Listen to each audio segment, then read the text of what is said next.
Welcome to 360 Tamil. இன்னைக்கு இந்த வீடியோல நம்ம எந்த படத்தோட எக்ஸ்பிளனேஷன் பத்தி பார்க்க போறோம்னா, கன்னட சினிமால இப்ப ரீசெண்டா வெளியே இருக்க நாகபந்தம் தி சீக்ரெட் ட்ரெஷர் அப்படின்ற படத்தை பத்தி தான் பார்க்க போறோம். இது ஒரு பக்கவான சஸ்பென்ஸ் த்ரில்லர் படம்னு சொல்லலாம். ஸ்டார்டிங்ல இருந்து எண்டிங் வரைக்கும் விறுவிறுப்பா கொண்டு போயிருப்பாங்க. ஆக்சுவலா தங்க கம்பளம் அப்படின்ற மாதிரி ஒரு பொருள் இருக்கு. அது மூலியமா ஒரு முக்கியமான கதவை திறந்து அதுக்குள்ள இருக்க புதையலை எடுக்கலாம். அதே மாதிரி வேற சில விஷயங்கள் பண்ணலான்ற மாதிரி இருக்கும். ஆனா அந்த தங்க கம்பளம் யாருக்குமே கிடைக்காம இருக்கு. அதை ஒரு குரூப் தேடி அலைஞ்சிட்டு இருக்காங்க. இதுக்கு நடுவுல நம்ம ஹீரோ ஒரு பிரச்சனையில மாட்டிக்கிறாரு. இதை தாண்டி இந்த கதையில இன்னும் நிறைய ட்விஸ்ட் அண்ட் டர்ன்ஸ் எல்லாம் வச்சிருப்பாங்க. ரொம்ப இன்ட்ரெஸ்டிங்கா கொண்டு போயிருப்பாங்க. இந்த படம் இப்ப தமிழ் டப்பிங்ல கூட இருக்கு. பார்க்கணும்னு நினைக்கிறவங்க ஃபுல் படத்தை பாருங்க. எக்ஸ்பிளனேஷனுக்குள்ள போறதுக்கு முன்னாடி வீடியோக்கு ஒரு லைக் போடுங்க. இந்த எக்ஸ்பிளனேஷன் பிடிச்சிருந்ததுன்னா ஐப்ன்ற ஆப்ஷனை கிளிக் பண்ணி சப்போர்ட் பண்ணுங்க. மேற்கொண்டு பேசி டைம் வேஸ்ட் பண்ணாம நம்ம நேரடியா படத்தோட ஃபுல் எக்ஸ்பிளனேஷனுக்குள்ள போயிடலாம். பழங்காலத்து பொருள்லாம் ஆராய்ச்சி பண்ணுவாங்கல்ல, அந்த மாதிரி ஒரு ரெண்டு பேரை காட்டுறாங்க. ஒருத்தர் பேரு பீட்டர், இன்னொருத்தர் பேரு அப்தாலி அப்படின்றது. ரெண்டு பேருமே சேர்ந்த மாதிரி இந்த இடத்துக்கு வந்துடுறாங்க. பிரிஞ்சு போய் தேடலான்ற மாதிரி இவங்க ரெண்டு பேருமே பிரிஞ்சு போய் தேடிட்டு இருக்காங்க. அப்ப இந்த அப்தாலின்றவன ஒரு உருவம் கண்ட்ரோல் பண்ணுது. அதாவது அந்த உருவம் மரத்துல லாக் ஆன மாதிரி தான் இருக்கு. அது கொஞ்சம் கொஞ்சமா கண்ட்ரோல் பண்றதுனால இவனுமே அந்த இடத்துக்கு போறான். ஒரு ஸ்டேஜ்ல அந்த உருவம் இருக்குல்ல, அது நினைக்கிறதெல்லாம் இவனுக்குள்ள செலுத்த ஆரம்பிக்குது. அதாவது தங்க கம்பளம் தேவை, அது ஒரு புக்கு மூலியமா தான் உனக்கு கிடைக்கும், அது கிடைச்சோன்னா என்கிட்ட கொண்டு வா, நம்ம நிறைய விஷயங்கள் பண்ணலான்ற மாதிரிலாம் இவனை யூஸ் பண்ணிட்டு இருக்கு. இதெல்லாம் கூட பீட்டர் கொஞ்சம் லாங்ல இருந்து கவனிக்கிறாரு. அந்த புக்கை பத்தி அந்த பேய் சொல்றதை இவர் கவனிச்சிட்டு இருக்காருல, அந்த புக்கை நம்ம எடுத்துட்டு கிளம்பணும் அப்படின்ற மாதிரிலாம் யோசிச்சுட்டு இருக்காரு. இப்ப அப்படியே கட் பண்ணி மியூசியம் மாதிரியான ஒரு இடத்தை காட்டுறாங்க. இந்த இடத்துல ஒரு ப்ரொஃபசர் இருப்பாரு. அவர் நிறைய பொருள்லாம் கண்டுபிடிச்சு இந்த இடத்துல ஷோகேஸ் பண்றதுக்காக வச்சிருப்பாரு. இப்ப பசங்க எல்லாருமே ஆர்வமா கேள்வி கேட்டுட்டு இருக்காங்க. இவருமே பதில் சொல்லிட்டு இருக்காரு. ஆக்சுவலா இந்த ப்ரொஃபசர் கடைசி 30 வருஷமா தங்க கம்பளம் அப்படின்ற அதை எடுக்கிறதுக்காக ட்ரை பண்ணியிருப்பாரு. சார் நீங்க அதுல தோத்துட்டீங்களா அப்படின்ற மாதிரி கேட்கும் போது, ஆமா அந்த விஷயத்தை என்னால கடைசி வரைக்கும் கண்டுபிடிக்க முடியல அப்படின்ற மாதிரி இவருமே பசங்க கிட்ட சொல்லிட்டு இருக்காரு. அப்பன்னு பார்த்து பீட்டர் அப்படின்றவன் இந்த இடத்துக்கு வந்துடுறான். ரெண்டு பேர்ல ஒருத்தனா பீட்டர்னு ஒருத்தனை காமிச்சாங்கல்ல, அவன் தான் ப்ரொஃபசரை பார்க்கறதுக்காக வந்திருக்கான். ஆக்சுவலா இந்த இடத்துக்கு பிரைம் மினிஸ்டர் வந்திருப்பாரு. பிரைம் மினிஸ்டர் கிட்ட நேரடியா பேச முடியாதுல்ல, பிரைம் மினிஸ்டரோட அசிஸ்டன்ட்டை கூப்பிட்டு இவனுமே பேச ஆரம்பிக்கிறான். ஒரு முக்கியமான விஷயம் சம்பந்தமா பிரைம் மினிஸ்டர் கிட்ட பேசணும்னு சொல்றான். அவருமே என்ன விஷயம்னு கேட்கும் போது, தங்க கம்பளம் அதாவது அது எங்க இருக்குன்றது எனக்கு தெரிஞ்சிருச்சு, அதுக்கான புக் என்கிட்ட இருக்குன்னு சொல்றான். இது கேட்டுட்டு இருக்க ப்ரொஃபசரே பயங்கரமா ஷாக் ஆகுறாரு. எனக்கு இத்தனை வருஷத்துல கிடைக்கல, உனக்கு எப்படி கிடைச்சதுன்னு கேக்குறாரு. நானும் அப்தாலியும் போனோம்ல, அங்க எனக்கு அந்த புக் கிடைச்சது அப்படின்ற மாதிரி இவனுமே சொல்லிட்டு இருக்கான். அப்தாலியா அங்க இருக்க ஒரு உருவம் லாக் பண்ணுச்சு பாத்தீங்களா, அந்த டைம் இவன் அந்த புக் எடுத்துட்டு கிளம்பி இருப்பான். இதுதான் அந்த புக்ன்ற மாதிரி காட்டுறான். ப்ரொஃபசர் பார்த்து ஷாக் ஆயிடுறாரு. ஆமா இதுதான் அந்த புக்ன்ற மாதிரி சொல்லிட்டாரு. சோ இது விஷயமா பிரைம் மினிஸ்டர் கிட்ட பேசணும். ஃபர்தரா அந்த தங்க கம்பளத்தை எடுக்கிறத பத்தி யோசிக்கணும்ன்ற மாதிரிலாம் நினைக்கிறாங்க. பிரைம் மினிஸ்டர் டேட் தந்துடுறாரு. அந்த நாள் பாத்துக்கலான்ற மாதிரி இவங்க ரெண்டு பேர் கிளம்புறாங்க. வழியில ஒரு பொண்ணு பொம்மை வித்துட்டு இருக்கா. இவருமே பொண்ணோட பர்த்டே இன்னைக்கு இருக்குன்றதுக்காக பொம்மை வாங்கிடுறாரு. சர்ச்சில் தான் பொண்ணும் ஒய்ஃபும் இருக்காங்க போல. பார்க்கலாம் ப்ரொஃபசர் அப்படின்ற மாதிரி இவரும் கிளம்புறாரு. ப்ரொஃபசரை பொறுத்த வரைக்கும் இவன் கிட்ட இருக்கிறது எப்படியாவது தூக்கணும்னு நினைக்கிறாரு போல. வில்லத்தனமா ஒரு பார்வை பாக்குறாரு. இப்ப பீட்டருமே அவரோட பொண்ணை பார்த்து சந்தோஷப்படுறாரு. பீட்டரோட ஒய்ஃப் பேரு மாயா அப்படின்றது. அவங்கள பொறுத்த வரைக்கும் இந்தியாவை சேர்ந்தவங்களா இருப்பாங்க. இப்ப இன்னொன்னு குழந்தைய வயிற்றுல சுமந்துட்டு இருக்காங்க போல. இவருமே சில பாவ மன்னிப்பு கேட்கணும்ன்ற மாதிரி நினைக்கிறாரு. ஃபாதர் கிட்ட பேச ஆரம்பிக்கிறாரு. அப்தாலியா அப்படியே விட்டுட்டு வந்தார்ல, அதெல்லாம் கொஞ்சம் கவலைப்பட்டு ஃபாதர் கிட்ட சொல்லிட்டாரு. பார்த்தா இவர் சொல்லிட்டு இருக்க ஃபாதரே யாராலையோ கொல்லப்பட்டிருக்காரு. யாரால கொல்லப்பட்டிருக்காருன்னா அந்த அப்தாலியால தான் கொல்லப்பட்டிருக்காரு. அவனை பொறுத்த வரைக்கும் நல்லவனா தான் இருந்திருப்பான். ஆனா அந்த பேய் கண்ட்ரோல் பண்ணதுல இருந்து கெட்டவனா மாறிட்டான் போல. அந்த புக்கை எங்க வச்சிருக்க, ஒழுங்கா தான்னு கேக்குறான். அந்த புக்கை வச்சு இவன் தப்பு பண்ண போறான்றது பீட்டருக்கு தெரியுதுல. பீட்டர் அதெல்லாம் தர முடியாதுன்ற மாதிரி சொல்லிட்டாரு. எங்க வச்சிருக்கன்றத சொல்ல மாட்டேன்ற மாதிரி சொல்லிட்டாரு. இதனால அப்தாலியோட ஆளுங்க இருக்காங்கல்ல, பீட்டரை போட்டு அடிக்கிறாங்க. அதே சமயம் ஒய்ஃப் குழந்தையும் போட்டு டார்ச்சர் பண்றாங்க. உன் அப்பா கிட்ட கேட்டு வாங்கி தான்ற மாதிரி குழந்தைய மிரட்டிட்டு இருக்காங்க. அதே மாதிரி பிரெக்னண்டா இருக்காங்கன்னு கூட பார்க்காம ஒய்ஃபை போட்டு அடி அடி நடிச்சிட்டு இருக்காங்க. இந்த பொண்ணுமே அப்பா தந்துருங்கப்பா அப்பா தந்துருங்கப்பான்ற மாதிரி கேட்டுட்டு இருக்கா. ஆனா அப்பா அதெல்லாம் தரக்கூடாதுமான்ற மாதிரி சொல்லிட்டாரு. சோ ஒரு ஸ்டேஜில் சாவடிக்கவே செஞ்சிடறான் போல. அப்படியே இந்த சீனை நமக்கு கட் பண்ணிடுறாங்க. இப்ப அப்படியே கட் பண்ணி வேற ஒரு ஊரை நமக்கு காட்டுறாங்க. எல்லாருமே கோயிலுக்கு வேண்டுதல் பண்றதுக்காக வந்திருக்காங்க. அப்ப ருத்ரான்ற நம்ம ஹீரோ இருக்காரு பாத்தீங்களா, தங்கச்சியை தோல்ல தூக்கிட்டு வந்துட்டு இருக்காரு. அவங்க கஷ்டப்படக்கூடாதுன்றதுக்காக இந்த மாதிரி தோல்ல தூக்கிட்டு வந்துட்டு இருக்காரு. தங்கச்சி மேல எவ்வளவு பாசம்ன்ற மாதிரி எல்லாருமே இந்த இடத்துல பேசிட்டு இருக்காங்க. இப்ப எல்லாருமே சேர்ந்த மாதிரி கும்பிட்டு இருக்கும் போது இந்த தங்கச்சிக்கு ஒரு முறப்பையன் இருப்பான். அவனுமே குறுகுறுன்னு பார்த்துட்டு இருக்கான். இந்த தங்கச்சிக்கு அவனை சுத்தமா பிடிக்காது போல. இவங்களுமே சாரி எல்லாம் எடுத்து கவர் பண்ணிக்கிறாங்க. அவனுமே தலையை தொங்க போட்டுறான். ஆக்சுவலா இந்த தங்கச்சி ஒரு பையனை லவ் பண்றாங்க. அவனை தான் நான் கல்யாணம் பண்ணிப்பேன்னு சொல்றாங்க. ஆனா அத்தை இருக்காங்கல்ல, என் பையனை தான் நீ கல்யாணம் பண்ணிக்கணும்ன்ற மாதிரி பிரச்சனை பண்ணிட்டு இருக்காங்க. குறுக்க நம்ம ஹீரோ வந்து பேச ஆரம்பிக்கிறாரு. தங்கச்சி ஆசைப்படுறால, அவ போக்கிலேயே கல்யாணம் நடக்கட்டும்ன்ற மாதிரி சொல்லிட்டாரு. நீ யாரா குறுக்க பேசுற, நீ என்ன சொந்த பையனா, எடுத்துதானே உன்னை வளர்த்தாங்கன்ற மாதிரி அத்தை பேசிடுறாங்க. இதெல்லாம் கேட்கிற அம்மாக்கு இந்த இடத்துல கோவம் வந்துருது. நான் எடுத்துதான் இவனை வளர்த்தேன், ஆனா சொந்த பையன் மாதிரி தான் பாக்குறேன், எங்க குடும்ப விஷயத்துல நீங்க தலையிடாதீங்க, என் பொண்ணு யார லவ் பண்றாலோ அவனை தான் நான் கட்டி வைப்பேன்ற மாதிரி சொல்லிடுறாங்க. இதை கேட்கிற இந்த அத்தைக்கு பயங்கரமா கோவம் வருது. என்னதான் இருந்தாலும் சரி, நம்ம பையனுக்கு தான் இந்த பொண்ணை கட்டி வைக்கணும் அப்படின்ற மாதிரிலாம் அத்தை யோசிக்கிறாங்க. அதே மாதிரி அண்ணனை பத்தி அப்படி தப்பா பேசுறதுனால தங்கச்சிக்கும் இந்த இடத்துல பயங்கரமா கோவம் வந்துருது. அத்தை பேசினதை நினைச்சு ருத்ராவும் ஒரு இடத்துல சோகமா உட்காந்துட்டு இருக்காரு. அத்தை பேசினதெல்லாம் மனசுல வச்சுக்காது அப்படின்ற மாதிரி தங்கச்சியை கல்யாணம் பண்ணிக்க போற நபரும் இந்த இடத்துக்கு வந்துடுறாங்க. அவங்க கிட்ட கடன் வாங்கியிருப்பாங்க போல, அந்த கடனை எப்படியாவது அடைக்கணும்ன்ற மாதிரி தங்கச்சியும் அண்ணனும் பேசிட்டு இருக்காங்க. அத்தை இருக்காங்கல்ல, எப்படியாவது நம்ம பையனுக்கு தான் கட்டி வைக்கணும்ன்ற மாதிரி ஹஸ்பண்ட் கிட்ட பேசிட்டு இருக்காங்க. அப்பன்னு பார்த்து இந்த இடத்துக்கு ருத்ராவே வந்திருக்காரு. ருத்ரா இருக்காருல, இவங்க கிட்ட மன்னிப்பு கேட்கறதுக்காக தான் வந்திருக்காரு போல. இன்னைக்கு நடந்ததை நினைச்சு நீங்க வந்து கல்யாணத்துக்கு வராம இருந்துடாதீங்க, தயவு செஞ்சு நீங்க கல்யாணத்துக்கு வாங்க, நீங்க தான் முன்னாடி இருந்து கல்யாணத்தை நடத்தணும் அப்படின்ற மாதிரிலாம் பேசிட்டு இருக்காரு. இப்பயுமே அத்தை மாமா கூட கொஞ்சம் வந்து இறங்கி வராங்க. ஆனா இவங்களை தூண்டி விடுறதுக்குனே ஒரு கும்பல் இருக்கு. அந்த கும்பல் என்ன பண்றாங்கன்னா, நாங்களாம் வர முடியாது, அதே மாதிரி சீக்கிரமா நீ காசை தரணும், எங்க கிட்ட கடன் பட்டிருக்கல அந்த கடனை அடைக்கணும்ன்ற மாதிரிலாம் பேசிட்டு இருக்காங்க. தங்கச்சியை பத்தியும் தப்பா பேசுறாங்க. இவருமே என்ன பத்தி எவ்வளவுனா பேசுங்க, ஆனா என் தங்கச்சியை பத்தி பேசுனீங்கன்னா விட மாட்டேன் அப்படின்ற மாதிரி கோவப்படுறாரு. இந்த இடத்தை விட்டு கிளம்பவும் ஆரம்பிக்கிறாரு. இப்ப ருத்ரா படுத்துட்டு இருக்கும் போது உடம்புல பாம்பெல்லாம் ஊறுற மாதிரி இருக்கு. உண்மையில பாம்பெல்லாம் ஊர்ல, என்னடா இது பாம்பு ஊறுற மாதிரியே நமக்கு தோணுது அப்படின்ற மாதிரி இவருமே இந்த இடத்துல யோசிச்சுட்டு இருக்காரு. அடிக்கடி ருத்ராக்கு இந்த மாதிரிலாம் தோணும் போல, ஏன் எதுக்குன்றது தெரியல. இப்ப வேற ஒரு ஊரை நமக்கு காட்டுறாங்க. ஸ்ரீரங்கபுரம்னு ஒரு இடத்தை காட்டுறாங்க. இந்த இடத்துல வந்து ஒருத்தருக்கு சீடரா இருக்கணும்னு நிறைய பொண்ணுங்க ஆசைப்படுவாங்க. ஏற்கனவே ரொம்ப வருஷமா ஒரு பொண்ணு சீடரா இருக்காங்க போல. இப்ப புதுசா இன்னொன்னு பொண்ணு ஜாயின் பண்ணிக்கணும்ன்றதுக்காக வந்திருக்காங்க. ஏற்கனவே இருக்க பொண்ணோட பேரு பார்வதி, இப்ப புதுசா வந்திருக்க பொண்ணோட பேரு மீரா அப்படின்றது. இவளுமே உங்க சீடையா இருக்கணும்னு ஆசைப்படுறா அப்படின்ற மாதிரி சொல்லும் போது தாராளமா இருக்கலாம்ன்ற மாதிரி இவருமே சொல்றாரு. ஆக்சுவலா புதுசா வந்த பொண்ணு இருக்கா பாத்தீங்களா, நிறைய கேள்வி எல்லாம் கேட்டுட்டு இருக்கா. இது எப்படி அது எப்படின்ற மாதிரி நிறைய கேள்வி எல்லாம் கேட்டுட்டு இருக்கா. இவ ரியாக்ஷனே சுத்தமா சரியில்லை, ஏதோ ஒரு பிளானோட வந்திருக்கா போல. இப்ப ஊர்ல பெரிய ஆள் இருக்காருல, பூஜை பண்றதுக்காக வராரு. அந்த சாமியார் தான் பூஜை எல்லாம் பண்றாரு. இங்கதான் தங்க கம்பளம் அப்படின்ற ஒரு வித்தியாசமான பொருள் இருக்கு. இந்த பொருளை தூக்குறதுக்காக தான் புதுசா சேர்ந்த அந்த மீரா நினைக்கிறா போல. இத பத்தி நிறைய கேள்வி கேட்டுக்கிட்டே இருக்கா. நீ என்னமா இவ்வளவு கேள்வி கேட்டுட்டு இருக்க, இன்னைக்கு தானே முத நாள் வந்திருக்க, போக போக எல்லாத்தையும் தெரிஞ்சுக்கோ அப்படின்ற மாதிரி அந்த சாமியாரும் சொல்றாரு. ஏற்கனவே இருக்க பொண்ணு பேரு பார்வதி, புதுசா வந்த பொண்ணோட பேரு மீரா. இப்ப நைட்டு நேரம் இந்த இடத்துல வந்து பூஜை மாதிரி நடக்கும். அந்த பூஜையில கலந்துக்கிறதுக்காக ருத்ராவோட ஃபேமிலி வந்திருக்காங்க. ருத்ராவுமே டான்ஸ் ஆடிட்டு இருக்க பார்வதியை பாக்குறாரு. பார்வதியை பார்த்தோன்னே பிடிச்சிருது போல. இப்ப இந்த திருவிழாலாம் நல்லபடியா முடிஞ்சிருது. நைட்டு நேரம் சாமியார் நல்லா தூங்கிட்டு இருக்கும் போது புதுசா வந்த மீரா இருக்கா பாத்தீங்களா, திருட்டுத்தனமா இங்க இருந்து சாவி எடுத்துட்டு கிளம்புறா. அதாவது அந்த சாவி மூலியமா கதவை திறந்து உள்ள இருக்க அந்த தங்க கம்பளத்தை எடுக்கணும்னு நினைக்கிறா போல. இப்ப நைட்டோட நைட்டா தங்க கம்பளத்தை எடுத்து ப்ரொஃபசர் கிட்டயும் வேற ஒருத்தங்க கிட்டயும் தரா. அதாவது ப்ரொஃபசர் ஒருத்தர் நல்லவர் மாதிரி காமிச்சாங்கல்ல ஸ்டார்டிங், அந்த ப்ரொஃபசர் கிட்ட தான் தங்க கம்பளத்தை தரா. இவங்க ரெண்டு பேருமே கார்ல எடுத்துட்டு போனோன்ற மாதிரி போயிட்டு இருக்காங்க. அப்ப நிறைய பாம்பு இருக்கு பாத்தீங்களா, இவங்க கிட்ட இருந்து பறிக்கிறதுக்காக வந்துட்டு இருக்கு. ரெண்டு பேரையும் பயங்கரமா அட்டாக் பண்ணிட்டு இருக்கு. கூட வந்தவன் அந்த பாம்பு கடிச்சு இறந்து போயிடுறான். ப்ரொஃபசர் நீங்க கிளம்பிருங்க கிளம்பிருங்க அப்படின்ற மாதிரிலாம் சொல்லிட்டு இருக்கான். ப்ரொஃபசர் இங்க இருந்து எப்படியாவது தப்பிக்கணும்ன்ற மாதிரி யோசிக்கிறாரு. ஒரு ஸ்டேஜ்ல ப்ரொஃபசர் என்ன பண்றாருன்னா, வேற ஒரு இடத்தை ரீச் பண்ணிட்டு அங்க இருந்து ஏரோப்ளேன் மூலியமா போயிட்டு இருக்காரு. அதாவது ஒருத்தர் மட்டும் உட்கார்ற மாதிரி பிளேன் இருக்கும்ல, அது மூலியமா போயிட்டு இருக்காரு. அந்த இடத்துக்கும் வந்து பறவை வந்து அட்டாக் பண்ணுது. சோ பிளேன் டேமேஜ் ஆகி ஒரு இடத்துல இவர் சிக்கிக்கிறாரு. உயிரோட தான் இருக்காரா இல்ல செத்து போயிட்டாரா அப்படின்றது கிளியரா நமக்கு தெரியல. இப்போ ஒரு குரூப்பை சேர்ந்தவங்க அந்த பிளேன் சிக்கி இருக்க இடத்துக்கு போகணும்னு சொல்றாங்க. ஆனா அந்த இடத்துக்கு போற வழியில நிறைய ஆபத்து இருக்கும். அதனால வந்து இந்த தங்கச்சியை கல்யாணம் பண்ணிக்க போறவன் வேணான்ற மாதிரி யோசிக்கிறான். ஆனா ஹீரோ நான் போறேன்ற மாதிரி சொல்லிட்டாரு. ஏன்னா ஹீரோ நிறைய இந்த அத்தை கிட்ட கடன் பட்டிருக்காருல, அந்த கடனை அடைக்கிறதுக்காக போறேன்ற மாதிரி ஏத்துக்கிறாரு. ரொம்ப ஆபத்தான பகுதி வேணான்ற மாதிரி அந்த மச்சான் கூட சொல்லி பாக்குறாரு. அதாவது தங்கச்சியை கட்டிக்க போறவர் சொல்லி பாக்குறாரு. இல்ல இல்ல கடனை எப்படியாவது அடைக்கணும், அப்பதான் என்னோட தங்கச்சி சந்தோஷமா வாழ முடியும், அதுக்காக நான் இந்த விஷயத்த பண்றேன், நீ வர தேவையில்லைன்ற மாதிரி சொல்லிட்டாரு. சரி ஓகேன்ற மாதிரி அந்த தங்கச்சியை கட்டிக்க போறவனும் சரின்ற மாதிரி ஏத்துக்கிறான். இப்ப அந்த குரூப்பை கூட்டிட்டு இவருமே வந்து டிராவல் பண்ண ஆரம்பிக்கிறாரு. அந்த குரூப்ல ஒரு 10-15 பேர் இருக்காங்க. ப்ரொஃபசர் கிட்ட இருக்க அந்த தங்க கம்பளத்தை எடுக்கிறதுக்காக போயிட்டு இருக்காங்க போல. போற வழியில நிறைய ஆபத்து வரும்ன்ற மாதிரி சொல்லுவாங்க, ஆனா யாருமே பார்த்தது கிடையாது. அப்படி இவங்க டிராவல் பண்ணி வந்துட்டு இருக்கும் போது ஒரு இடத்துல நிறைய பேர் இறந்து போய் எலும்பு கூட இருக்காங்க. சோ ரொம்ப ஆபத்தான தீவு போல. கண்டிப்பா நம்ம போணுமான்ற மாதிரி ருத்ரா கேக்குறாரு. கண்டிப்பா போய் தான் ஆகணும். ஏன் பயமா இருக்கான்ற மாதிரி நக்கல் பண்றாங்க. எனக்கு பயம் இல்ல, உங்களுக்கு பயம் இருக்கான்னு கேக்குறன்ற மாதிரி சொல்றாரு.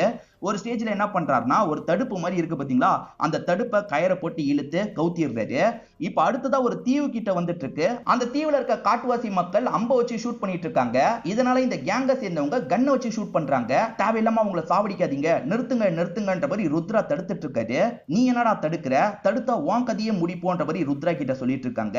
ருத்ரா ஓரளவுக்கு அந்த காட்டுவாசி மக்கள் எல்லாம் சமாளிச்சு அடுத்த இடத்துக்கு கூட்டு வந்துடுறாரு. உங்களுக்கு என்னதான்டா வேணும்னு கேட்கும் போது, இங்க பிளேன்ல ஒருத்தர் மாட்டிக்கிட்டாரு, அவர்கிட்ட இருக்க ஒரு பொருள் தான் எங்களுக்கு வேணும்ன்ற மாதிரி சொல்றாங்க. உங்களுக்கு அந்த பொருள் தானே வேணும், நான் எடுத்து தரேன், என் பொறுப்புன்ற மாதிரி சொல்றாரு. சரி ஓகேன்ற மாதிரி இந்த கேங்க சேர்ந்தவங்களும் ஏத்துக்கிறாங்க. தேவையில்லாம அந்த காட்டுவாசிகளை காயப்படுத்தாதீங்கன்ற மாதிரி ருத்ரா சொல்றாரு. இப்ப பிளேன் எங்க மாட்டிருக்குன்றத கண்டுபிடிச்சிடுறாங்கல்ல, நான் போய் எடுத்துட்டு வரேன்ற மாதிரி ருத்ரா அந்த இடத்துக்கு வந்துடுறாரு. அந்த ப்ரொஃபசர் ஏற்கனவே பிளேன்ல இருந்து குதிச்சு தப்பிச்சு போயிட்டாரு போல. இப்ப தங்க கம்பளம் மட்டும் தான் மாட்டிருக்கு, அதை எப்படியாவது எடுக்கணும்ன்ற மாதிரி இவர் கஷ்டப்பட்டு எடுக்கிறாரு. அப்பன்னு பார்த்து இவருமே மேல இருந்து கீழே குதிச்சிடுறாரு, தெரியாதனமா குதிச்சிடுறாரு. அவன் ஒரு வேலை எடுத்துட்டு குதிச்சிட்டான் போல, விடக்கூடாது போய் புடிங்கடா அப்படின்ற மாதிரி இந்த ரவுடி சொல்றாரு. அதனால ஆளுங்க எல்லாருமே அவரை பிடிக்கிறதுக்காக வந்துட்டு இருக்காங்க. இப்ப ஆளுங்க அதை எடுக்கிறதுக்காக வராங்கன்னு தெரிஞ்சோன்னா, முதல்ல இருக்கு பாத்தீங்களா, இங்க இருக்க எல்லாரையும் அட்டாக் பண்றதுக்காக வருது. அதே மாதிரி ஹீரோவையும் அட்டாக் பண்றதுக்காக வருது. நம்ம ஹீரோவும் தடுத்து அந்த முதல்ல கூட சண்டை போட்டுட்டு இருக்காரு. ஒரு ஸ்டேஜ்ல ருத்ரா இருக்காரு பாத்தீங்களா, அந்த முதலையோட கதையை முடிச்சிடுறாரு. அப்ப அந்த தங்க கம்பளம் அடியில போயிட்டு இருக்கு, அதை எடுக்கணும்ன்ற மாதிரி இவர் நீச்சல் அடிச்சுட்டு வந்துட்டு இருக்காருல, அதை பாதுகாக்கிற மாதிரி பாம்புலாம் வந்துருது. அந்த பாம்பு சுத்தி இருக்கு. ஆனா இவர் அதை எடுக்கிறதுக்காக வரும்போது மட்டும் அந்த பாம்பு கொஞ்சம் விலகி போயிருது. சோ இவருக்கு வேற ஏதோ ஒரு சக்தி ஹெல்ப் பண்ணுதுன்ற மாதிரி நமக்கு காட்டுறாங்க. இவருமே அதை கையில எடுக்கிறாரு. அப்படியே கட் பண்ணா பார்வதி பீச் ஓரமா நடந்து வந்துட்டு இருக்காங்க. இவர் கரை ஒதுங்கி இருக்காரு, அதுவும் மயக்கத்துல இருக்காரு. இவங்களுமே என்னாச்சு ஏதாச்சுன்னு பாக்குறாங்க. இவர் செம்ம மயக்கத்துல இருக்கிறது தெரிய வருது. இவரை கூட்டிட்டு போய் ட்ரீட்மெண்ட்லாம் தரணும் அப்படின்ற மாதிரி இவங்களுமே ஒரு பகுதிக்கு கூட்டு வந்து ட்ரீட்மெண்ட்லாம் தராங்க. இவர் எடுத்த மாதிரி தானே காமிச்சாங்க, ஆனா இப்ப தங்க கம்பளம் இவர்கிட்ட இல்ல. உடம்புல பாம்பெல்லாம் ஊறுற மாதிரி இருக்கு. இவர் முடிக்கும் போது பாம்பெல்லாம் எதுவுமே கிடையாது. பார்வதியும் இப்ப எப்படி இருக்கீங்கன்ற மாதிரி கேட்கும் போது இவருமே நல்லா தான் இருக்குன்னு சொல்லிட்டாரு. சரி எப்படி இங்க வந்தீங்கன்னு கேட்கும் போது இவருமே நடந்த விஷயத்தெல்லாம் சொல்றாரு. அப்ப அந்த தங்க கம்பளம் உங்ககிட்ட தான் இருக்கான்னு கேட்கும் போது அதை நான் எடுக்கல அப்படின்ற மாதிரி இவருமே சொல்றாரு. பொய் சொல்றாரா உண்மை சொல்றாரா தெரியல. அதே மாதிரி வந்து அப்தாலின்னு ஒருத்தனை காமிச்சாங்கல்ல, ஒரு சாத்தான் கூட இவனை கண்ட்ரோல் பண்ணி வச்சிருக்கு. அந்த சாத்தான் கிட்ட பேசுறதுக்காக வரான். என் கிட்ட சிக்கல, அவன் கிட்ட தான் சிக்கிருக்கோம் போல அப்படின்ற மாதிரிலாம் சொல்லிட்டு இருக்கான். அவன் கிட்ட போனதும் நல்லதுதான், ஏன்னா அதை தாண்டி அந்த இடத்துல நமக்கு வேற ஒன்றும் தேவைப்படுது, அதையும் எடுன்ற மாதிரி இந்த சாத்தான் சொல்லுது. இந்த அப்தாலியும் சரின்ற மாதிரி ஏத்துக்கிறான். இப்ப பார்வதி சில விஷயங்களை சொல்ல ஆரம்பிக்கிறாங்க. மீரான்ற ஒரு பொண்ணு மாஸ்டர் கிட்ட கத்துக்கிறதுக்காக வந்தா, அவ தான் தூக்கிட்டு போயிட்டா போல அப்படின்ற மாதிரி சொல்றாங்க. அது காணாம போனதுல இருந்து என்னோட மாஸ்டருக்கு நிறைய பிரச்சனை அப்படின்ற மாதிரிலாம் சொல்ல ஆரம்பிக்கிறாங்க. ஆக்சுவலா மறுநாள் கோயிலை திறக்கும் போது தங்க கம்பளம் காணாம போயிருக்கும். இப்ப கோயில்ல இருக்க எல்லாருமே பயங்கரமா கோவப்படுறாங்க.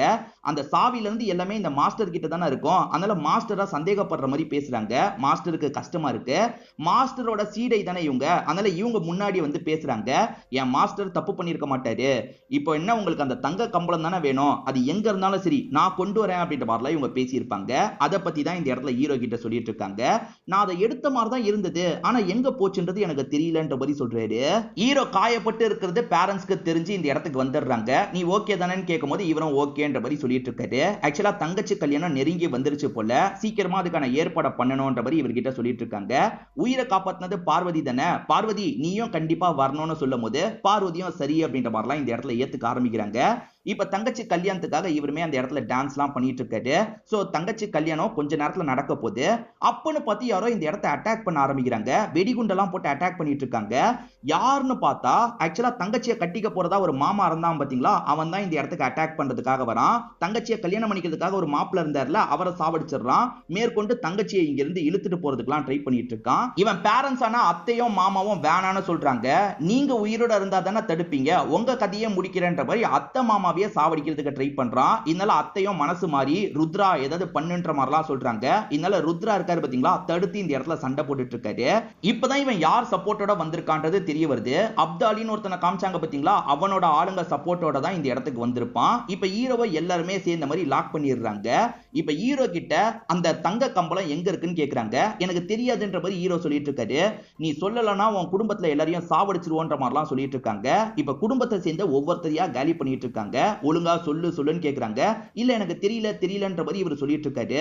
இங்க இருக்க நிறைய பேரை சாவடிச்சிடுறாங்க. கடைசியா தங்கச்சியை சாவடிக்கிறதுக்காக போயிட்டு இருக்காங்க. இவர் தான் தங்க கம்பளத்தை வச்சிருக்காரு போல, இடத்த சொல்லிடுறாரு. ஆனா அவனுங்க என்ன பண்றாங்கன்னா தங்கச்சியை சாவடிச்சிடுறாங்க. இதுல கடுப்பானவர் என்ன பண்றாருன்னா இங்க இருக்க எல்லாரையும் போட்டு அடிக்கிறாரு. ஒரு ஸ்டேஜ்ல அந்த அப்தாலியை காலி பண்ற மாதிரி நெருங்கி வந்துட்டு இருக்காரு. அப்பன்னு பார்த்து யாரோ பின்னாடி இருந்து இவர் அட்டாக் பண்றாங்க. அட்டாக் பண்ணது யாருன்னு திரும்பி பார்த்தா இவருக்கு ஒரு ஷாக் காத்துட்டு இருக்கு. பார்வதியை நல்லவங்க மாதிரி தானே காமிச்சாங்க. ஆனா பார்வதி தான் அட்டாக் பண்ணிருப்பாங்க.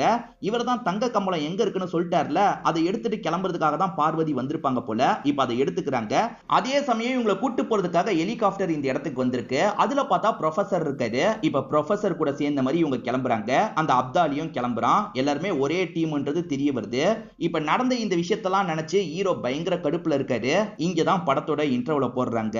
ஆக்சுவலா ஹீரோக்கு தங்கச்சினா ரொம்ப பிடிக்கும்ல. இப்ப தங்கச்சி இறந்து போனதை நினைச்சு பயங்கரமா ஃபீல் பண்றாரு. இவர் தான் தங்க கம்பளத்தை வச்சிருந்தாரு. ஏன் கேட்டோனே தரலனா அவங்க தப்பானவங்கன்றது இவருக்கு தெரிஞ்சிருக்கும். அதனால உடனே தரக்கூடாதுன்றதுக்காக தான் தராம இருந்திருப்பாரு. ஆனா அநியாயத்துக்கு இப்படி ஃபேமிலியை சாவடிச்சிட்டாங்களே, என்ன பண்றது அப்படின்ற மாதிரிலாம் இவர் ஃபீல் பண்ணிட்டு இருக்காரு. அடக்கம் பண்ற எல்லா விஷயத்தையும் பண்ணிட்டு இருக்கும் போது அங்க ஒரு முனிவர் பேசுறதுக்காக வராரு. நீ இன்னும் பண்ண வேண்டிய விஷயம் நிறைய இருக்கு. ஒரு பெரிய பிளான் அவங்க வச்சிருக்காங்க. அதை நீ தான் முறியடிப்ப அப்படின்ற மாதிரிலாம் சொல்றாரு. நம்ம ஹீரோக்கு பெருசா எதுவும் புரிய மாட்டேங்குது. இப்ப ஹீரோ அந்த பார்வதியை ஏதாவது பண்ணணும் அப்படின்ற மாதிரி பார்வதி மேல கோவத்துல இருக்காரு. அட்டாக் பண்றதுக்காக வந்தவங்கல பக்கத்து ஊர் பண்ணையார் ஆளுங்களும் இருந்திருப்பாங்க. ஆக்சுவலா அந்த பண்ணையாரு தங்க கம்பளத்தை கும்புறதுக்காக வந்தாரு பாத்தீங்களா. ஒருவேளை அவர் கூட பிளான் பண்ணி இதெல்லாம் பண்ண வாய்ப்பு இருக்கு. அவரை போய் பார்க்கணும் அப்படின்ற மாதிரி இவருமே யோசிக்கிறாரு. இப்ப நேரா அவரை பார்க்கறதுக்காக அவரோட கோட்டைக்கு வராரு. அந்த இடத்துல பார்த்தா பண்ணையாரே இறந்து போயிருக்கிறது தெரிய வருது. பண்ணையாரோட ஆள் தானே அந்த இடத்துல சண்டை போறதுக்காக வந்தான். அவங்க கிட்ட என்ன ஏதுன்றதை விசாரிக்கலான்ற மாதிரி இவர் நினைக்கிறாரு. பண்ணையார் பிளான் போட்டு இந்த விஷயத்த பண்ணாரா அப்படின்ற மாதிரிலாம் இவர் கேட்கிறாரு. இல்ல நடந்ததே வேறன்ற மாதிரி இவனுமே ஒரு விஷயத்த சொல்றான். ஆக்சுவலா இதுக்கெல்லாம் பின்னாடி 3 பேர் இருக்காங்க. ஒன்னு அந்த பார்வதி, அதே மாதிரி அப்தாலி, இதை தாண்டி ப்ரொஃபசர்.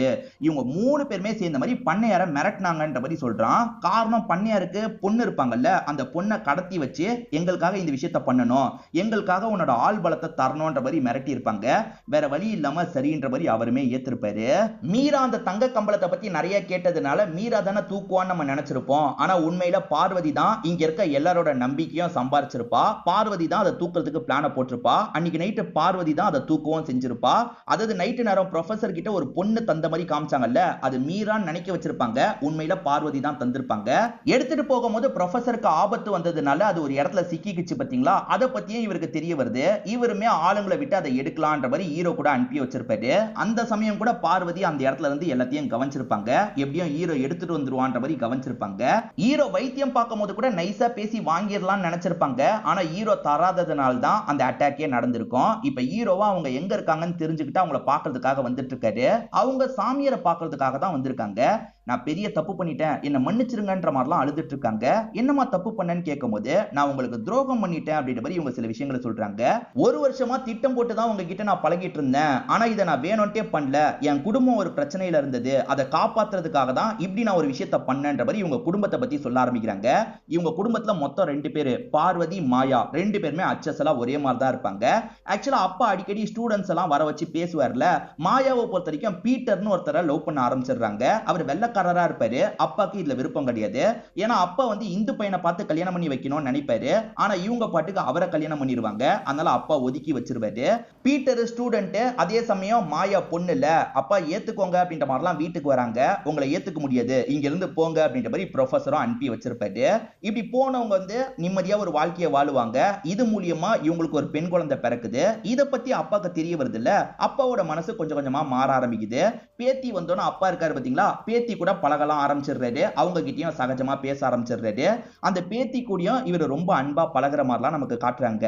இந்த ப்ரொஃபசருக்குள்ள தங்க கம்பளத்தை எப்படியாவது கண்டுபிடிக்கணும்ன்ற மாதிரி ஒரு ஆசை இருக்கும். நிறைய டீமா பிரிச்சு ஆளுங்களை அனுப்பி வைப்பாரு. அந்த மாதிரி பீட்டர், அப்தாலி இவங்க 2 பேரும் ஒரு டீமா பிரிச்சு அனுப்பி வச்சிருப்பாரு. அதுல அப்தாலியை ஒரு பேய் கண்ட்ரோல் பண்ண ஆரம்பிச்சிருக்கோம். பீட்டருமே அந்த தகவல்லாம் வந்து சொல்லியிருப்பாரு. இதுதான் ஸ்டார்டிங்ல நமக்கு காமிச்சிருப்பாங்க. ஆக்சுவலா பீட்டர் கிட்ட இருந்து ப்ரொஃபசர் புக்கை ஏமாத்தி பறிச்சிட்டாருன்ற மாதிரி நினைச்சோம்ல. பீட்டரே தான் புக்கை இவர்கிட்ட தந்திருப்பாரு.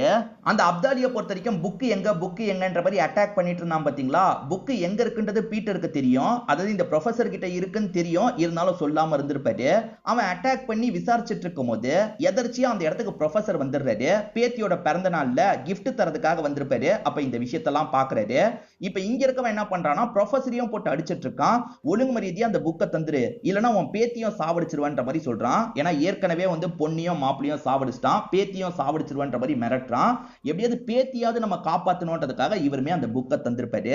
புக்கை தந்ததோட உன் வேலை முடியல, எனக்காக அந்த தங்க கம்பளத்தையும் எடுத்து தரணும், அதே சமயம் அந்த தங்க கம்பளத்துக்கு மந்திரமா ஒண்ணு இருக்கு, அதையும் நீ எடுத்து தரணும், அப்பதான் உன் பேத்தியை நான் ஃப்ரீ பண்ணுவேன்ற மாதிரி சொல்லியிருப்பான். இதனால தான் ப்ரொஃபசரோட இன்னொரு பொண்ணான பார்வதியும் இவனுக்கு ஹெல்ப் பண்ற நிலைமைக்கு தள்ளப்பட்டிருப்பாங்க. இது எல்லாத்தையுமே பார்வதி புரிய வச்சிட்டு இருக்காங்க. ஒரு வருஷமா உங்ககிட்ட நான் பழகனல்ல, எதுக்காக லேட் பண்ற, சீக்கிரம் பண்ணு சீக்கிரமா பண்ணுன்னு என்ன டார்ச்சர் பண்ணாங்க, என் மேல நம்பிக்கை இல்லாம மீரான்ற இன்னொரு பொண்ணை அனுப்பி வச்சாங்கன்ற மாதிரி சொல்றாங்க. ஆக்சுவலா அந்த மீராவும் அப்தால் அலியோட ஆளா தான் இருப்பாங்க. மீராவும் சீக்கிரமா அதை எடுத்து தந்துரு, அப்படி இல்லைன்னா இங்க இருக்க எல்லாரையும் சாவடிச்சு எடுக்க வேண்டிய நிலைமை வரும்ன்ற மாதிரி இவங்களை அடிக்கடி மிரட்டி இருப்பாங்க. வேற வழியே இல்ல, நம்ம எடுத்துதான் ஆகணும்ன்றதுக்காக பார்வதி இருக்காங்க பாத்தீங்களா, நைட்டு நேரம் திருட்டுத்தனமா எடுத்து அப்பா கிட்ட தான் தந்திருப்பாங்க. வேற வழி இல்லப்பா, அவங்க சொல்ற எல்லாத்தையும் பண்ணி அக்காவோட பொண்ணை காப்பாத்தணும் அப்படின்ற மாதிரி சொல்லியிருப்பாங்க. அப்பாவும் சரின்ற மாதிரி ஏத்திருப்பாரு. அப்பா அதை கண்டுபிடிக்கணும்னு நினைச்சிருப்பாரு, அதை வச்சு தப்பான விஷயம் பண்ணணும்னு நினைச்சிருக்க மாட்டாரு. ஆனா இவங்க தப்பான விஷயம் பண்ணணும்னு நினைச்சிட்டு இருக்காங்க. இதெல்லாம் கவனிச்சிட்டு இருக்க ஹீரோவும் ஒன்னால தான் என் குடும்பமும் இறந்து போயிருச்சு அப்படின்ற மாதிரிலாம் கோவப்படுறாரு. இவங்களுமே ஒரு விஷயத்த சொல்றாங்க. அது என்னன்னா, இவர் கரை ஒதுங்கினது தெரிஞ்சுதான் இவங்க வந்திருப்பாங்க. இவர்கிட்ட இருக்கான்னு 2-3 வாட்டி கேட்டிருப்பாங்க. நீ அப்பயே தந்திருந்தனா எந்த ஒரு பிரச்சனையும் வந்திருக்காது, உன் குடும்பத்துக்கு ஆபத்து வரக்கூடாதுன்னு தான் நானும் நினைச்சேன், ஆனா நீ தராம இருந்ததுனால தான் அவங்க உன் குடும்பத்தை வந்து அட்டாக் பண்ணாங்கன்ற மாதிரிலாம் புரிய வச்சிட்டு இருக்காங்க. இவங்க தங்க கம்பளத்தை கண்டுபிடிச்சு தந்துட்டாங்க பாத்தீங்களா, எங்களை விற்று அப்படின்ற மாதிரிலாம் அவங்க கிட்ட கேட்டிருப்பாங்க. ஆனா அப்தாலி என்ன சொல்றான்னா, இது மட்டும் எனக்கு போதாது, அந்த ஓலைச்சுவடியும் வேணும், அதுல இருக்க மந்திர வார்த்தைகளை படிச்சாதான் அந்த கதவை திறக்க முடியும், அதுக்கான விஷயத்தையும் பண்ணி தந்துருங்க, அப்புறமா பேத்தியை ஒப்படைக்கிறேன்ற மாதிரி சொல்லியிருப்பான். இப்ப பார்வதி அதுக்காக தான் வந்திருக்கிறதா இந்த சாமியார் கிட்ட சொல்றாங்க. நீங்க இதை தரலனா இங்க இருக்க எல்லாரையும் அட்டாக் பண்ண கூட அவனுங்க தயங்க மாட்டாங்க, தந்துருங்கன்ற மாதிரிலாம் கேட்கறாங்க. சரி, இதனால எந்த பிரச்சனையும் வர தேவையில்லைன்ற மாதிரி இவரே ஓலைச்சுவடியை எடுத்து தந்துடுறாரு. ஆனா அவனுங்க நினைச்சது நடக்க கூடாதுமா, எப்படியாவது தடு அப்படின்ற மாதிரிலாம் கேட்கிறாரு. கண்டிப்பா நான் தடுப்பேன்ற மாதிரி ருத்ராவும் இந்த இடத்துல சொல்றாரு. இப்ப அப்தாலி என்ன பண்றாருன்னா, அந்த மந்திரத்தெல்லாம் படிச்சு மரமா மாறி இருக்கவனை திரும்பி மனுஷனா மாத்த ஆரம்பிக்கிறாரு. இவனை பொறுத்த வரைக்கும் ஒரு காலத்துல ஒரு மன்னருக்கு அசிஸ்டன்ட் மாதிரி இருந்திருப்பான். அந்த மன்னருக்கு வேலை பார்த்தவன் இதுக்கப்புறம் அப்தாலிக்கு வேலை பார்க்க போறான் போல. ஏன்னா அந்த மன்னரோட அடுத்த ஜென்மமா தான் இந்த அப்தாலி பிறந்திருப்பாரு. இப்ப இவனுமே மனுஷ உருவத்துக்கு மாறிடுறான். நம்ம இதை வச்சு வேலையை ஆரம்பிக்கலாம்ன்ற மாதிரி சொல்றான். இப்ப இவங்க பூஜை பண்ணோம் பாத்தீங்களா, அந்த பகுதிக்கு வந்துடுறாங்க. இப்ப அந்த தங்க கம்பளத்தையும் அதே சமயம் இந்த மந்திர வார்த்தைகளையும் வச்சு ஒரு பூஜை நடத்தணும் போல. அப்படி பூஜை நடத்தினா இந்த இடத்துல இருக்க ஒரு பெரிய டோர் ஓபன் ஆயிடும். இவ்வளவு நாள் பேத்திய கண்ணுல காட்டாமையே வச்சிருந்தாங்கல்ல, இப்பதான் ப்ரொஃபசர் கண்ணுல காட்டுறாங்க. ப்ரொஃபசரும் கட்டி பிடிச்சு ஃபீல் பண்ணிட்டு இருக்காரு. இது எல்லாத்தையுமே சொல்லிட்டு இருக்கிறது அந்த மந்திரவாதி தான். அதாவது இப்ப அப்தாலிய கைட் பண்றாருல, அவர் தான் எல்லா விஷயத்தையும் சொல்லிட்டு இருக்காரு. இந்த கதவை மட்டும் ஓபன் பண்ணிட்டோம்னா இந்த கடவுள்கள்லாம் இருக்காங்கல்ல, அந்த பகுதிக்கே நம்ம போக முடியும், இன்னும் நிறைய செல்வம்லாம் நமக்கு கிடைக்கும், நம்ம அதையும் கண்ட்ரோல்குள்ள கொண்டு வரணும், நான் மந்திரத்தை ஆரம்பிக்கிறேன், அது வரைக்கும் எந்த ஒரு பிரச்சனையும் வராம பாத்துக்கோன்ற மாதிரி அப்தாலி கிட்ட சொல்றான். அதெல்லாம் எந்த ஒரு பிரச்சனையும் வராது, நீ ஆரம்பின்ற மாதிரி அப்தாலி சொல்றான். இந்த மந்திரவாதி இருக்காரு பாத்தீங்களா, மந்திரத்தெல்லாம் சொல்ல ஆரம்பிக்கிறாரு. இதெல்லாம் பார்த்துட்டு இருக்க ப்ரொஃபசருக்கு ரொம்ப கடுப்பா இருக்கு. எதெல்லாம் நடக்க கூடாதுன்னு நினைச்சனோ அதெல்லாம் என் கையாலேயே பண்ண வச்சிட்டல அப்படின்ற மாதிரி கோவப்பட்டு இந்த இடத்துல சண்டை போடுறதுக்கு பாக்குறாரு. அப்ப அந்த ஓலைச்சுவடி இருக்குல்ல, கொஞ்சம் தள்ளி போய் விழுது. இந்த பேத்தி என்ன பண்றானா, அதை எடுத்துட்டு ஓட பாக்குறா. பேத்தியை எப்படியாவது நம்ம தடுக்கணும்ன்ற மாதிரி இவனுமே ட்ரை பண்ணிட்டு இருக்கான். அப்பன்னு பார்த்து துரத்திட்டு போற ஆளுங்களெல்லாம் யாரோ அட்டாக் பண்றாங்க. அட்டாக் பண்றது நம்ம ருத்ராவா தான் இருக்கும். ருத்ரா நான் காப்பாத்துறேன்னு சொன்னாரு பாத்தீங்களா, இந்த இடத்துக்கு வந்துடுறாரு. இப்ப இந்த சின்ன பொண்ணு இருக்கா பாத்தீங்களா, தடுமாறி ஒரு இடத்துல விழுறதுக்காக போறா. இந்த சின்ன பொண்ணை காப்பாத்தணும்ன்றதுக்காக ருத்ரா வேகமா அந்த இடத்துக்கு வராரு. அந்த பொண்ணு ஒரு பள்ளத்துக்குள்ள விழுற மாதிரி போயிட்டு இருக்கால, இவருமே கையை கொடுத்து காப்பாத்திடுறாரு. அப்படி காப்பாத்தும் போது இவருக்கு பழைய விஷயங்கள்லாம் ஃபீல் ஆகுது. இந்த சின்ன பொண்ணை காப்பாத்தின மாதிரியே ஏற்கனவே ஒரு சின்ன பொண்ணை இவர் காப்பாத்திருக்காரு போல. அந்த விஷயங்கள்லாம் இவரோட மைண்டுக்குள்ள ஓடிட்டு இருக்கு. ஏற்கனவே ஒரு சின்ன பொண்ணை நம்ம காப்பாத்தின மாதிரி தோணுதே அப்படின்ற மாதிரிலாம் யோசிக்கிறாரு. இப்பதான் இவரோட முன் ஜென்மத்தை நமக்கு காட்டுறாங்க. 1956ல ஸ்ரீரங்கபுரம் டெம்பிள்ல வந்து அந்த தங்க கம்பளத்தை பத்திரமா பாத்துக்கணும்ன்ற மாதிரி அதுக்கு பூஜை எல்லாம் பண்ணிட்டு இருக்காங்க. அப்பன்னு பார்த்து ஒரு அரசர் இருக்காரு பாத்தீங்களா, அதை கண்ட்ரோல்ல எடுக்கிறதுக்காக வராரு. இங்க இருக்கவங்களும் அதை ப்ரொடெக்ட் பண்ணும் அப்படின்ற மாதிரி ட்ரை பண்ணிட்டு இருக்காங்க. ஆனா அதுக்குள்ள அந்த அரசரும் ஆளுங்களும் சேர்ந்த மாதிரி வந்துடுறாங்க. இப்ப அப்தாலி இருக்கான் பாத்தீங்களா, அவனோட முன்ஜென்மமா தான் இந்த அரசர் இருப்பாரு. இந்த அரசருமே இங்க வந்து எல்லாரையும் டார்ச்சர்லாம் பண்ணிட்டு இருக்காரு. இங்க இருக்க எல்லா செல்வத்தையும் எடுத்துக்கணும்ன்ற மாதிரிலாம் நினைக்கிறாரு. செல்வத்தெல்லாம் ஒரு இடத்துல வச்சிருப்பாங்க பாத்தீங்களா, அதை பாக்குறவர் பயங்கரமா சந்தோஷப்படுறாரு. இந்த நகை எல்லாமே இதுக்கப்புறம் எனக்கு தான் அப்படின்ற மாதிரிலாம் சொல்லிட்டு இருக்காரு. இப்ப மந்திரவாதி மாதிரி ஒருத்தன் இருக்கான் பாத்தீங்களா, அவன் தான் மன்னருக்கு அசிஸ்டன்ட் மாதிரி இருப்பான். அவன் என்ன சொல்றான்னா, இந்த செல்வத்தெல்லாம் காட்டிலும் தங்க கம்பளம் ரொம்ப முக்கியம், அது மூலியமா இன்னும் நிறைய விஷயத்த நம்ம எடுக்கலாம்ன்ற மாதிரி சொல்லிட்டு இருக்கான். ஆனா தங்க கம்பளம் மட்டும் இங்க மிஸ் ஆகுது. தங்க கம்பளத்தை மட்டும் ஒளிச்சு வச்சிருக்காங்க, அதுதான் ரொம்ப முக்கியம்ன்ற மாதிரிலாம் சொல்லிட்டு இருக்கான். இப்ப இங்க இருக்க அரசருமே கோவப்படுறாரு. அதை எங்கேயோ எடுத்து மறைச்சு வச்சிருக்காங்க போல, அதை தேடி கண்டுபிடிங்கன்ற மாதிரி ஆளுங்க கிட்ட சொல்றாரு. ஆளுங்களுமே எல்லாரையும் போட்டு அடிக்கிறாங்க, டார்ச்சர் பண்றாங்க. எட்டு தான் எங்கேயோ கொடுத்து விட்டுருக்கிறது உங்களுக்கு தெரிய வருது. எங்க கொடுத்து விட்ட, ஒழுங்கா சொல்லுன்ற மாதிரி அந்த எட்டு கிட்ட கேட்கும் போது அது உங்களுக்கு கிடைக்காதுன்ற மாதிரி சொல்றாரு. இந்த எட்டுக்கு ஒரு பேத்தி இருந்திருப்பா, அந்த பேத்தி கிட்ட தான் கொடுத்து விட்டு இந்த இடத்துல கொண்டு போய் சேர்த்துருன்ற மாதிரி சொல்லியிருப்பாரு. அந்த பேத்தி சேர்க்கிறதுக்குள்ள அந்த பேத்தியை நம்ம பிடிக்கணும்ன்ற மாதிரி இந்த அரசர் யோசிக்கிறாரு. இந்த அரசர் அந்த புறத்துல பொண்ணுங்க கூட சந்தோஷமா இருக்காரு. ஆளுங்களை விட்டு தேட சொல்லியிருப்பாரு. ஆளுங்களுமே அந்த சின்ன பொண்ணை எப்படியாவது கண்டுபிடிக்கணும் அப்படின்ற மாதிரி துரத்திட்டு போயிட்டு இருக்காங்க. அந்த பொண்ணுமே எப்படியாவது காப்பாத்தி அந்த இடத்துக்கு போயிடணும்னு நினைக்கிறா. ஆனா ஒரு இடத்துல ஓடும் போது அது கீழே விழுந்துருது. சோ ஆளுங்களுமே அந்த தங்க கம்பளத்தை எடுத்துடுறாங்க. அவங்க எடுக்கிறத வேற ஒரு குரூப் ஃபீல் பண்றாங்க. யாருன்னு பாத்தீங்கன்னா ருத்ராவோட போன ஜென்மம் தான். ருத்ரா போன ஜென்மத்தை பொறுத்த வரைக்கும் வந்து சிவ பக்தரா இருப்பாரு. அதாவது சிவனுக்காக எப்பவுமே இவங்க சில ரிச்சுவல் எல்லாம் பண்ணிட்டு இருப்பாங்கல்ல, அந்த குரூப்பை சேர்ந்தவரா இருப்பாரு. இந்த சின்ன பொண்ணுமே காயப்பட்ட மாதிரி இந்த இடத்துக்கு வரா. இவருமே என்னாச்சு ஏதாச்சுன்ற மாதிரி கேக்குறாரு. ஆக்சுவலா இந்த மாதிரிலாம் நடந்துருச்சு, நிறைய பேரை சாவடிச்சிட்டாங்க, இப்ப தங்க கம்பளமும் அவங்க கிட்ட போயிருச்சு, அதை வச்சு அவங்க ஏதாவது பண்றதுக்குள்ள நீங்க தான் காப்பாத்தணும்ன்ற மாதிரி கேக்குறா. அந்த தங்க கம்பளத்துக்கு ஏதாவது பிரச்சனை வந்தா காப்பாத்துறது தான் இவங்களோட வேலையா இருக்கும். இப்ப இவங்களுமே ஆபத்து என்னன்றதை புரிஞ்சுக்கிறாங்க.